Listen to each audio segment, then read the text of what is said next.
Off the coast of Oahu, Kimi Werner holds her breath and dives down 70 to 100 feet below the surface of the ocean.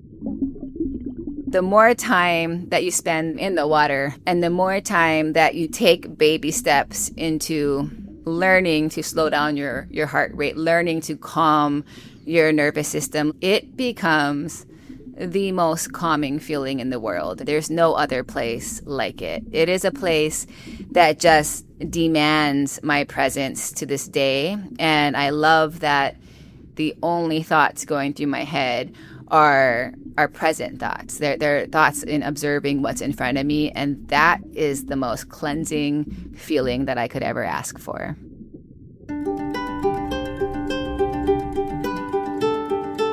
Deep underwater, Kimi hears the sound of her heartbeat and the slow rhythm of the ocean as she looks for fish to catch. In 2008, Kimi won the largest spearfishing competition in the world. She still spearfishes multiple times a week, but these days, she's more focused on connecting with nature and feeding her friends and family. Food has always been a central part of Kimi's relationship with the ocean. She has a big garden at home, and she loves preparing the fish she catches with homegrown and local ingredients. This spring, she's coming out with a cookbook that's part recipes and part memoir called Kimi's Kitchen. This is the second time we've had Kimi on the show. When we last spoke in 2017, her career was just taking off. Since then, it's flourished, and she's also become a mom to her 6-year-old son, Buddy. I'm Shelby Stanger, and this is Wild Ideas Worth Living, an REI Co-op Studios production presented by Capital One and the REI Co-op MasterCard.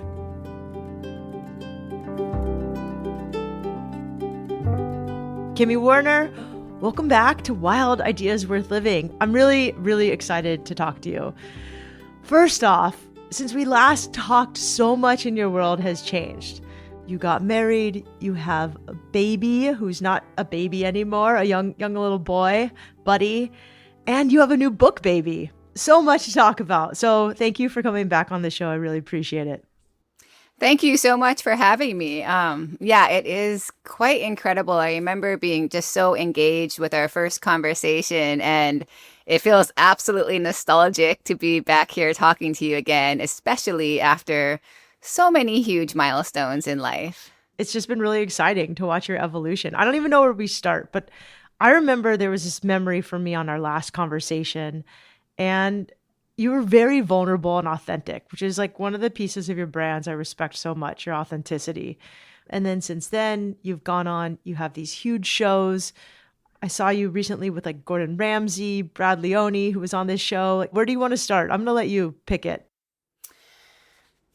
I mean, I guess when you ask me where I want to start, what has been the most substantial thing since, I can't help but just have to start with motherhood. Since we last talked, like you said, I had a baby who's no longer a baby now. He's about to turn 6. But that was definitely the biggest game changer of all, for sure.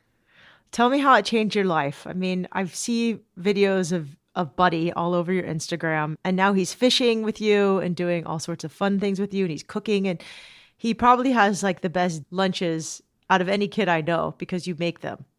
Yeah, and he's definitely a foodie. I love his appreciation for food. We share that a lot. But I would say one thing that was always clear to me in this outdoor space, and especially when it comes to the underwater world, one thing I never saw were mothers. I never saw mothers continuing on, and I think that was something that always made me kind of sad.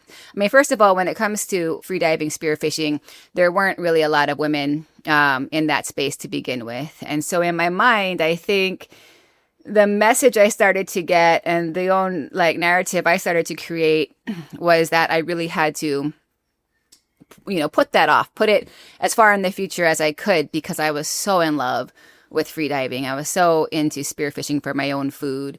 And almost everyone that I did that with, they were men, and I watched them become fathers one by one and whatnot. And they would always like encourage me and say, see, you can do it too. But I just look at them and like, your wife is at home nursing your baby. Like, it's not the same, and then I started to make a living off of doing this. I started to get professional sponsors and partners, like Patagonia and Yeti and Olukai and all these other great brands that I felt so, so grateful for. But I couldn't help, when I found out that I was pregnant, I couldn't help but think like, of what value am I going to be now? Like, I know that when I have this baby, I'm going to want to stay put for a while. At that point in life, I was just flying all over the world, doing all types of adventures underwater. And my bags were just pretty much always packed or in the process of being repacked. So there was a lot of fears and a lot of vulnerability going into that phase. Tell me a little bit about some of those adventures you were doing then, because I think a lot of people don't know. I mean, you were the world champion spearfisher woman, which is like a very interesting sport. What is it to be a national spearfishing champion? Yeah, so to be a national spearfishing champion felt amazing. When I won that title, it was actually my first time ever diving outside of Hawaii in my life when I entered that competition, which was the national championships. And a lot of hard work and also a lot of good luck all kind of came together that day. And I did walk away with that title. And it felt wonderful. It felt wonderful to represent my home and just to truly accomplish a goal. But my time spent competing was pretty minimal after that, because I also realized that that's not exactly what my heart was into. My heart wasn't into really looking at fish as points or spearfishing as competition, as much as it was like a sustainable lifestyle to feed me and to get me to truly explore. Like, it was never lost on me how grateful I was to be doing this and how much I loved it.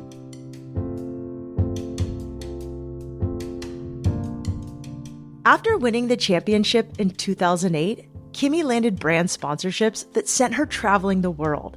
She swam with narwhals in the Arctic, orcas in Norway, and penguins in Antarctica. But after nearly a decade of constant travel, Kimi missed Hawaii, and she found herself craving a deeper sense of home.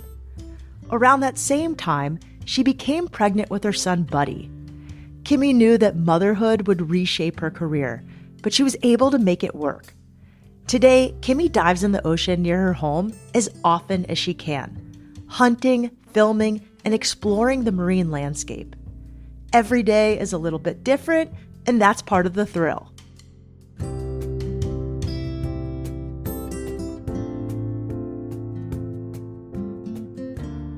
I recently started dabbling into free diving. I won't even call it free diving. I'll say snorkeling while diving deeper to collect some things. And I've never felt you can't help but calm your nervous system and feel absolutely incredible underwater.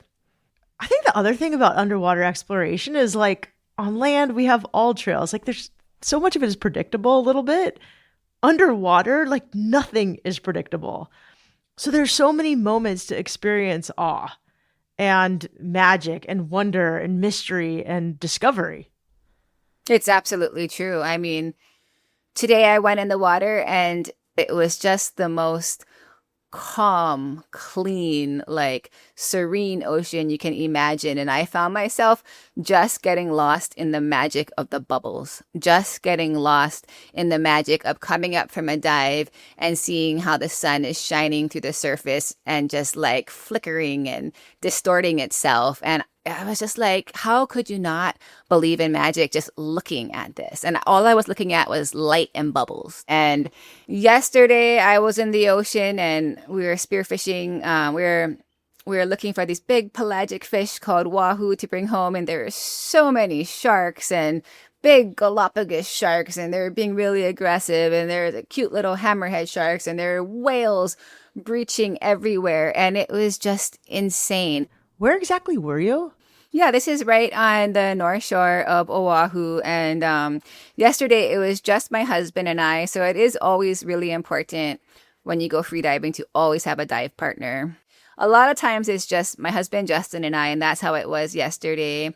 And so we went out, we were in close to 200 feet of water. And so we're like in the deep blue sea, and we're in an area, where we know that these pelagic fish swim through.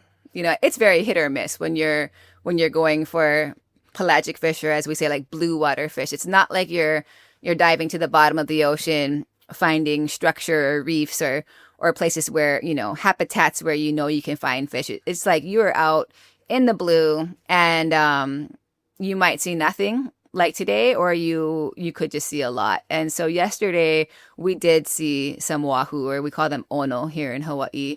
And so there are these, large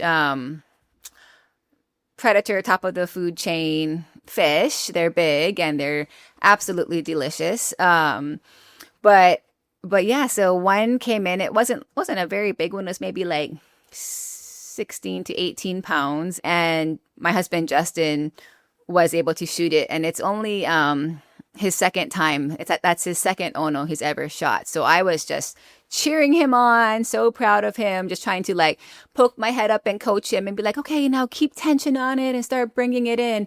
And right as I said that, we just saw these sharks, and there were no sharks around prior to that, or at least that we didn't see them. But the vibrations of a fish that, had just been speared, so of a fish in distress, I mean, that will bring sharks in way faster. Like people think like, oh, blood will bring sharks in, and it can, but nowhere near as fast as the dinner bell going off of a fish in distress. Sharks have these lateral lines on their bodies just made specifically for picking up vibrations. And so it was crazy. When I put my head back in the water and I just saw this huge Galapagos shark just like swimming vertically up from the depths at a speed that I can't even fathom. Like, it is insane. It's like, it's something that you can't even grasp. And now I'm seeing it's not just that shark. There's another one and another one. They're all coming up. And if that one shark commits and takes a bite, like the minute one bite is taken, that's when the frenzy starts. And so as soon as I saw that, I just swam towards that shark. And I'm not recommending people to do this, but I just heard myself like underwater, like roar like a lion, like really just like from the gut. I roared and I just swam at the shark. And it's not that I'm not scared, like this shark, again, was so fast that it's very counterintuitive to be swimming at it. But it's more like I almost just need to psych myself up so much right now with so much like alpha energy, because that's the energy that this shark is giving off. And so I just like roared like a lion, hoping that energy would even go through the water too. But more so, it's just like my body language, just like swimming at that shark. And thank goodness at the last second it turned. And then we had a jet ski that we were diving off of. And so he was swimming towards the jet ski and I'm pulling the fish in, and then another shark did the exact same thing, and I again had to like meet it head on. And so while he was trying to get his fish on the ski, I was just basically there like poking off sharks, and I actually did have to just like push a few away, with my spear. I didn't pull a trigger or anything, but I'm definitely just like, that's how close we are. So it's really important, and that was really hard with just two people, But Hold up. That was just a Thursday. That was yesterday morning. Yeah, that's bananas, Kimmy. It's right out there in the yard. I wish I could just bring it into my office and show you what we landed. It's really cool. So were you scared when you charged the shark? That was fear for sure. Like, I think when people see me do that, they're like, wow, you're so fearless. But no, that's actually pure fear. It's just transforming it into something different. And I think that is like literally a skill I've had to learn in life, that the sharks have taught me, is that because when I see sharks and they're charging, it's not that I don't feel scared. It's just that I understand that I need to turn my fear into something more useful. And I know that I have to not freeze in fear or not swim away in fear, because although that might feel like the instinct that fear tells you to do, it makes absolutely no sense to swim away and flail your fins and act like prey in front of an angry predator. Like, that would be way dangerous. And so it's like legitimately doing the safest thing by harnessing that courage and matching that energy. And sharks like teach me so much in life, because they certainly taught me public speaking, because oh man, talk about a fear. Like, that was something that I was just petrified of. And when I was in college and I had to like give talks and reports in front of the class, I just sucked at it so badly. And I would know my material, I would know what I wanted to say, but the minute I got up in front of a crowd of people and I heard my voice, I could hear the fear. I could hear the nervousness in my voice. And when I would hear it, I would think about it more. And then I would try to speak a lot faster to hurry it up because it was so uncomfortable.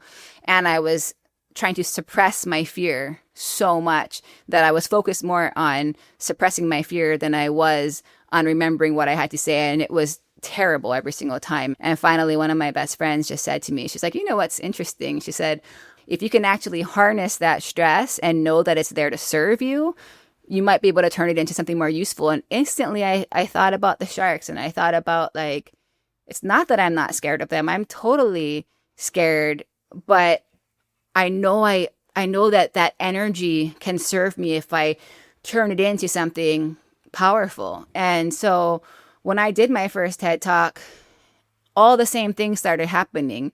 And this time, instead of trying to fight it and suppress it, I just said, hey, beating heart, you're here again, and you're really making a presence, and hey, sweaty palms, I still will never understand what your purpose is and why you show up, but I know that you guys are showing up because you are some form of energy that is going through me, because I'm about to deliver. And I think basically that's what fear is. Fear is not the enemy. Fear is a friend that we need to invite to the table.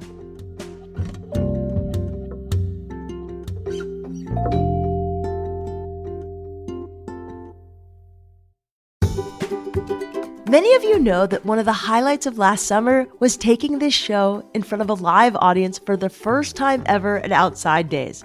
I'm excited to share that the festival is coming back bigger and better this year, May 29th through 31st in Denver, Colorado. Outside Days is a 3-day festival packed with music and outdoor fun. This year, the music lineup is stacked. Death Cab for Cutie, My Morning Jacket, Cage the Elephant, and many more. If you have the REI Co-op MasterCard, your festival gets even better. Card members get express entry, 15% off eligible festival merch, food, and beverage, plus access to the Capital One cardholder lounge to recharge between sets. Early bird pricing ends April 1st. Buy tickets now in the link in the show notes. Don't have the card? See if you're pre-approved for the REI Co-op MasterCard with no risk to your credit score.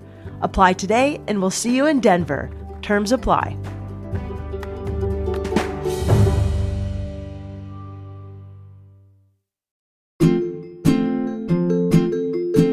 If your wild ideas include trailheads, navigating uneven terrain, or even just recharging by the campfire, let me introduce you to the Teva Hurricane XLT3. Built for hiking and all-day wear, it's the next evolution of a Teva favorite, but with an extra 5 millimeters of added foam underfoot for even more comfort and an updated outsole for improved traction. But don't worry, the Hurricane XLT3 keeps everything you loved about the original. Quick dry straps, a padded heel, and Teva's adjustable universal strapping system for a dialed-in fit. The cherry on top, the straps are made from 100% Repreve recycled plastic, so you can feel good about every step. Check out the Hurricane XLT3 at your local REI or at rei.com. See you on the trail.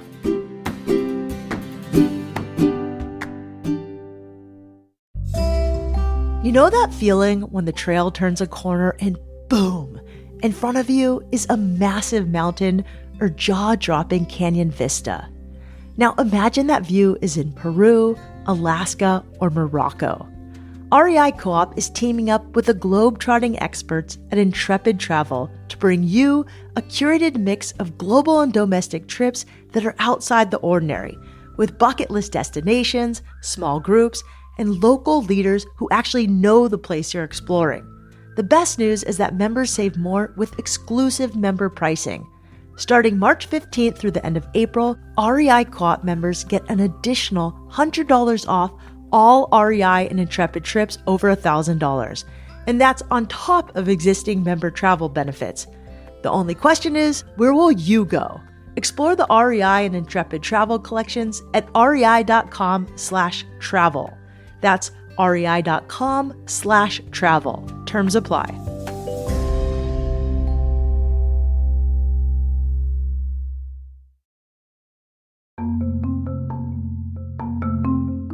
The day before our interview, Kimi Werner and her husband were spearfishing off the north shore of Oahu when they hooked a giant tuna. As they swam to the surface, sharks began circling. Instead of trying to retreat, Kimi charged straight toward the sharks. It was a moment of instinct and clarity, a perfect example of how she's learned to recognize fear, harness it, and turn it into courage. But I couldn't stop thinking about what came next. What happened when you got back onto the jet ski? Once we got back on the jet ski, they were just swarming around us. And I mean, the fins were out of the water.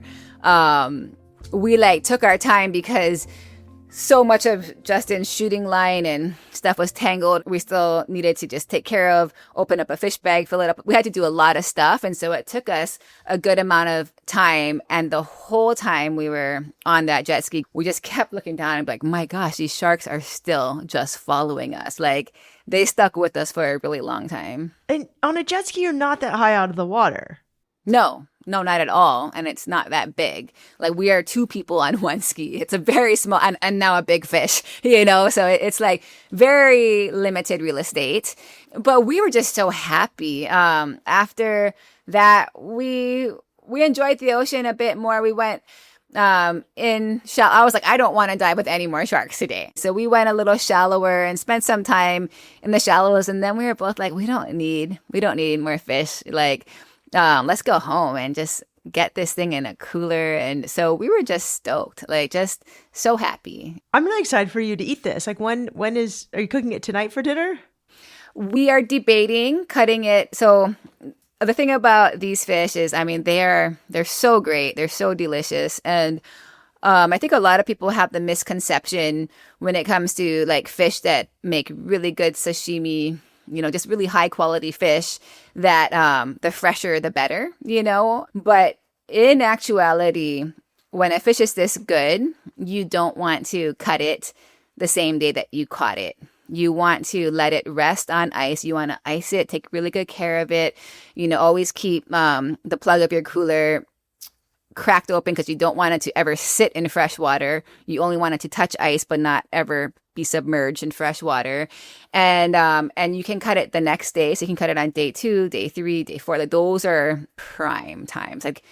Just letting it age on ice for a day or two and letting that protein just relax. That's what's going to make the sashimi extra soft, extra buttery, extra melt in your mouth. If you try to cut it the same day that you catch it to eat it raw, it'll still be delicious, but it will be a little more chewy. It'll definitely just not be the same melt in your mouth bite of fish. If you're going to cook it, it doesn't really matter. Go ahead. But we plan on doing everything. We plan on eating this in an assortment of ways. We definitely plan on sharing it with our community. And I would say most people in the community know the value of this fish and are going to want to eat it raw. And so we considered cutting it today, but now we're both feeling like we think tomorrow is the right call. How has it been teaching Buddy to fish? It's like these pinch me moments when I get to spend time with Buddy on the water, or I'm spearfishing and he's floating along next to me. And I think because I knew that I wanted that so much with him, I was so careful that I didn't want to ever push it on him, never want to force him to do it. And when we first started taking him out to the ocean, oh my goodness, he was the most seasick baby you could imagine. And so I was like, wow, this might not happen. And he still gets seasick here and there, but he's getting a lot better. He's acclimating a lot more. But I'm so happy that it is something that he keeps coming back to. And to see him swimming around like a little fish, while I'm spearfishing and just trying to help me bring it in or help me whatever, like those are my favorite memories for sure. I think it's so cool that, you've brought buddies so deeply into your world as a mother. And I know you were scared to tell brands that were sponsoring you, hey, I'm now having a kid. But your own father taught you how to spearfish. Like it was passed on by a parent. Talk to me a little bit about that. Yeah. So I got introduced to the underwater world and I got introduced to the whole concept of free diving and spearfishing from my own dad. And I was Buddy's age when I did. I was 5 years old. And basically at that time, my parents didn't have much money at all. They're struggling to make ends meet financially. And so that is why my dad went diving, is because that was his way of feeding us. That was his way of saving money. We lived in the boonies. We lived in this little shack in Haiku, Maui.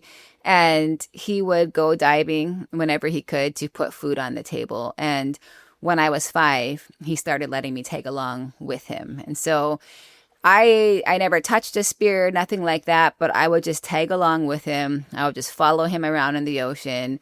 I would just be mesmerized as I, would watch him dive down. It was just, he was the one that introduced me to this underwater world and how magical it feels. And then it was my mom who we would, bring this fish home to. She was the one that really drove in the values of how to honor this catch, how to never waste this catch, how to get as much as we can from it. And sure, it's because we were poor and she was being resourceful, but it was deeper than that. She really had a strong sense of teaching us that we always have to take care of that which takes care of us. And at the time, it was nature taking care of us. By the time I was 7, both of my parents started making money. They weren't poor my whole childhood. It was only the beginning part of my childhood. Then they both got careers. And so they both then ended up kind of working all the time. And they both were able to afford a lot more in life. And they were really proud of their progress. But I honestly was so sad because we moved out of that little shack in the bushes and we left Haiku and we stopped going to nature for our food. And we lived a very, very civilized, normal life in a subdivision, getting food from grocery stores. And there's nothing like wrong with that, but it definitely didn't feel as magical as the poor days. And it wasn't until after graduating from college and being 24 years old that I finally just realized, like, I need to see about this diving stuff. And so that was when I gave it a go and got a simple 3-prong spear. And that when I got my first handful of those little fry fish and got to bring it home and cook it up, I just realized, like, this is it. Like, this is everything to me. Where did you learn to cook? My mom and my grandma were great cooks, and so I loved cooking my whole life. And then I went to culinary school, and then I worked in the restaurant industry for a very short amount of time. But at the time, I was working in a restaurant where all the ingredients were imported and flown in from afar. There was no story behind them, and it didn't even feel like there was creativity because I was just making the same thing over and over again. And so then I got out of that, and it's so interesting that then after picking up spearfishing, how spearfishing and cooking obviously like just go hand in hand. It's very full circle. Tell me about this book, Kimi's Kitchen, that will be releasing probably when this podcast comes out. Yeah. So talk about a dream that I've always had. That has been it. I have always always had this like fantasy goal of writing a cookbook. And that's been a long time coming. And now it's here. There's everything from fried fish bones to fish head soup to really nice, more sophisticated or elegant dishes of like pesto cranberry stuffed fish fillets. There's garlic fish. There's super easy baked fish, and it's not all fish. There's my mom's lasagna. There's recipes for venison. So basically, the book it's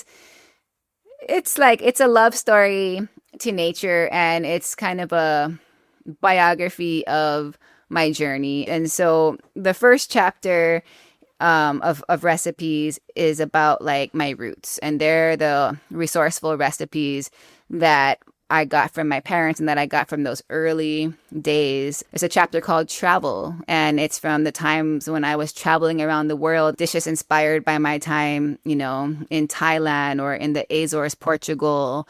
And every chapter has stories and photos and people who just mean the whole world to me. And there's a chapter, a buddy of food that I love to cook with my son and eat with my son. A lot of the photos are from my adventures all over the world. And a lot of them are just right here in our own backyard. But like every single part of this is filled with heart and filled with intention. And I could not be more proud of it.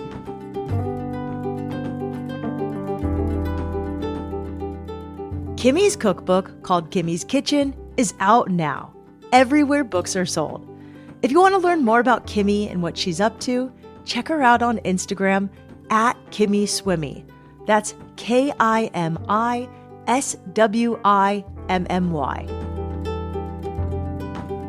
Wild Ideas Worth Living is part of the REI Podcast Network. It's hosted by me, Shelby Stanger, produced by Annie Fassler, Sylvia Thomas, and Sam Piers-Nitzberg of Puddle Creative. Our senior producer is Jenny Barber.